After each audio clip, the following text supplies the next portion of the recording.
तर मी बटाटा आणि वाटाण्याची भाजी बनवते. बटाटे वाटाणे म्हणजे ते मटार असतात ते घेतले आहेत, त्याची भाजी बनवते, हिरव्या वाटाण्याची नाही. ते बघा इथे 2 पळी तेल घेतलं. आता त्यामध्ये आपल्याला हे बघा पाव चमचा जिरं घालायचं आहे फोडणीला. तर तुम्ही बघू शकता बघा जिरं तडतडलं आहे. आता कांदा घालून घेऊया. कांदा व्यवस्थित असा मिक्स करून घेऊया बघा. त्यामध्ये तुम्ही बघू शकता बघा आलं लसूण पेस्ट घालते आणि व्यवस्थित असं मिक्स करून घेऊया. हे बघा आता झाकण काढून घेते. हे बघा 2 टोमॅटो चिरून घेतले होते, टोमॅटो घालून घेऊया. टोमॅटो घातल्यानंतर व्यवस्थित हे बघा मिक्स करून घेऊया. पाव चमचा मीठ घालून घेते. टोमॅटो चांगला शिजला पाहिजे म्हणून. आता आहे ना स्लो गॅसवरती यायला मी टोमॅटो व्यवस्थित शिजून घेणार आहे. तर झाकण लावून आपण शिजून घेऊया टोमॅटो. तर तुम्ही बघू शकता हे बघा टोमॅटो व्यवस्थित शिजला आहे. आता त्यामध्ये हिंग घालते. त्याचबरोबर हे बघा हळद घालून घेऊया, जिरं घालून घेऊया, काश्मीरी लाल मिरची पावडर घालून घेऊया.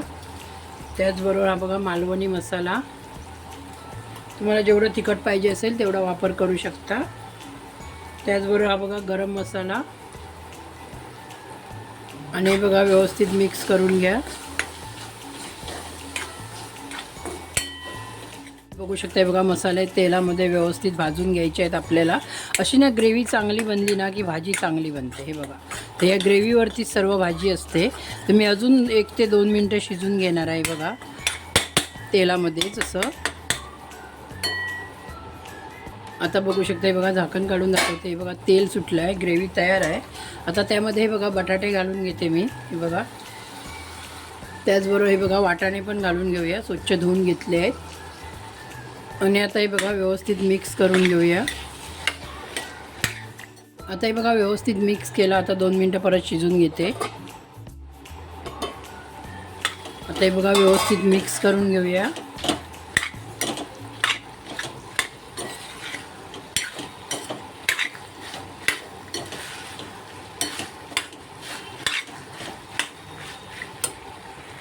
आणि यामध्ये आता हे बघा 2 ग्लास मी पाणी घालून घेते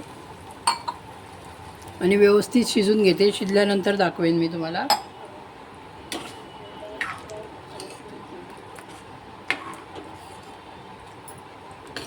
हे बघा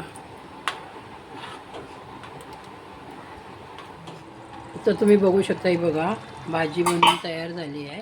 तुम्हाला जेवढी ग्रेव्ही पाहिजे असेल तेवढी ठेवू शकता तुम्ही. तर हे बघा बिना वाटपाची भाजी मस्तपैकी बनते. ह्या सर्व आहे ना ग्रेव्हीवर असतं. ग्रेव्ही चांगली बनली ना तर भाजी चांगली बनते. आता ही तुम्ही आहे ना भाकरीबरोबर चपातीबरोबर खाऊ शकता किंवा टिफिनला पण घेऊन जाऊ शकता ऑफिसमध्ये. ही बघा छानपैकी भाजी बनवून तयार झाली आहे. थोडंसं मीठ घालून घेते.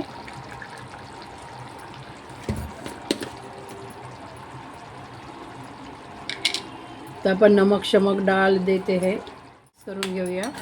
आणि ही भाजी बनवून तयार झाली आहे.